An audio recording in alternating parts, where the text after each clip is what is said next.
আসসালামু আলাইকুম সুপ্রিয় দর্শক, চলে আসলাম নতুন আরও একটি রেসিপি নিয়ে। আমার আজকের রেসিপিতে থাকছে মসুর ডাল দিয়ে পেঁপে রান্না। তো আশা করছি আমার আজকের এই সবজি রান্নাটা আপনাদের কাছে ভালো লাগবে এবং কিছুটা হলে উপকারে আসবে।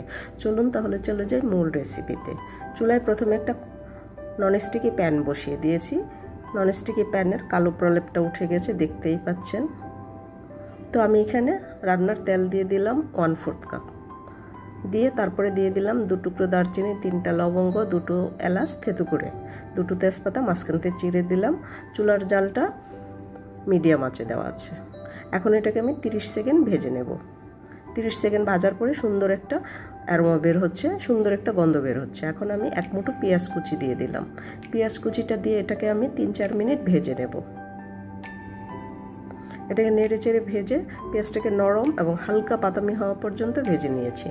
1/2 চামচের চেয়েও কম আদা বাটা, 1/2 চামচের চেয়ে কম জিরা বাটা এবং 1/2 চা চামচ রসুন বাটা দিয়ে দিলাম।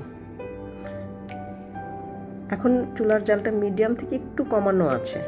এখন এই বাটা মশলাটাকে আমি একটু কষিয়ে নেব। 2 মিনিট কষানোর পরে লবণ দিয়ে দেব স্বাদ মতো। এখানে আমি 1 চা চামচ লবণ দিয়ে দিলাম। আর মরিচের গুঁড়ো, লাল মরিচের গুঁড়ো 1/2 চামচের চেয়ে কম, ধনিয়ার গুঁড়ো 1/2 চামচ এবং 1/2 চামচের চেয়ে কম হলুদের গুঁড়ো দিয়ে দিলাম। এখন মশলাটাকে একটু কষিয়ে নেব 1 মিনিট। চুলার জালটা এখন কমানো আছে। 1 মিনিট কষিয়ে তারপরে অল্প করে পানি দিয়ে দেব এবং চুলার জালটা এবার বাড়িয়ে মিডিয়াম করে দেব। মশলাটা মিডিয়াম জালে 2 থেকে 3 মিনিট খুব ভালো করে কষিয়ে নিতে হবে। তো দেখুন, আমি পেঁপে কেটে ধুয়ে পরিষ্কার করে নিয়েছি। আর মসুর ডালটাকে আমি আধা ঘন্টা ভিজিয়ে রেখে তারপর ধুয়ে পরিষ্কার করে নিয়েছি। তো মশলাটা কষানো হয়ে গিয়েছে, দেখতেই পাচ্ছেন। এখন আমি এখানে পেঁপেটা দিয়ে দেব। পেঁপেটা দিয়ে মশলাটাকে আমি প্রথমে অর্ধেকটা সিদ্ধ করে নেব।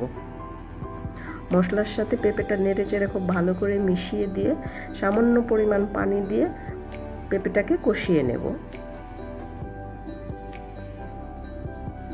মশলার সাথে মেশানো হয়ে গেছে, এবার সামান্য পরিমাণ পানি দিয়ে দিলাম। ঢাকনা দিয়ে ঢেকে আমি 5-6 মিনিট রান্না করব। ফিরে এলাম 6 মিনিট পর। পেঁপেটা অর্ধেক সিদ্ধ হয়ে গিয়েছে। এখন ভালো করে নেড়ে চেড়ে দিলাম। এখন মশারি ডালটা দিয়ে দেব। মশারির ডালটা দিয়ে এখন আবারও পেঁপের সাথে ভালো করে মিশিয়ে দেব।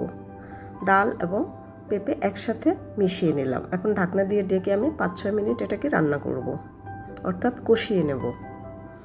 মাঝখানে আমি 2বার নেড়ে দিয়েছি অফ ক্যামেরাতে। দেখুন একেবারে পানিটা শুকিয়ে গিয়েছে।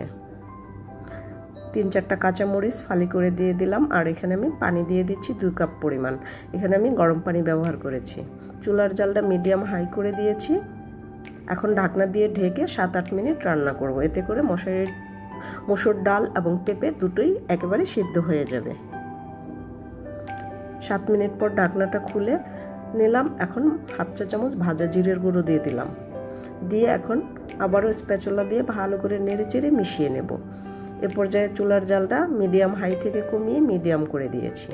ঢাকনা দিয়ে ঢেকে আরও 5 মিনিট রান্না করে নিলাম। এখন ঢাকনা খুলে এটাকে আমি আরও 3-4 মিনিট রান্না করব। একটু পানিটাকে শুকিয়ে নেব। এর বেশি আর পানিটা শুকাবো না। এখন আমার রান্নাটা হয়ে গেছে। এখন আমি ধনিয়া পাতা আর 2টো কাঁচামরিচ ফালি দিয়ে দিলাম। ঢাকনা দিয়ে ঢেকে 2 মিনিট রান্না করব। 2 মিনিট পর ঢাকনাটা খুলে নিলাম এবং চুলাটা বন্ধ করে দিলাম। আমার রান্নাটা হয়ে গিয়েছে। এখন সব কিছু বেশ সুন্দর নেড়ে চেড়ে মিশিয়ে দিয়ে তারপর আবার ঢাকনা দিয়ে ঢেকে এটাকে আমি 15-20 মিনিট এভাবে রেখে দেবো। তারপর একটা সার্ভিং ডিশে বেড়ে নিয়ে নেব। তো বেশ সুন্দর একটা কাঁচামরিচের গন্ধ বের হয়েছে। তো বন্ধুরা দেখুন, আমি সার্ভিং ডিশে নিয়ে নিয়েছি মসুর ডাল দিয়ে পেঁপে রান্না। এই পেঁপে রান্নার সবজিটা আপনারা সকালবেলা রুটি অথবা পরোটার সাথেও খেতে পারেন, আবার ভাত দিয়েও খেতে পারেন।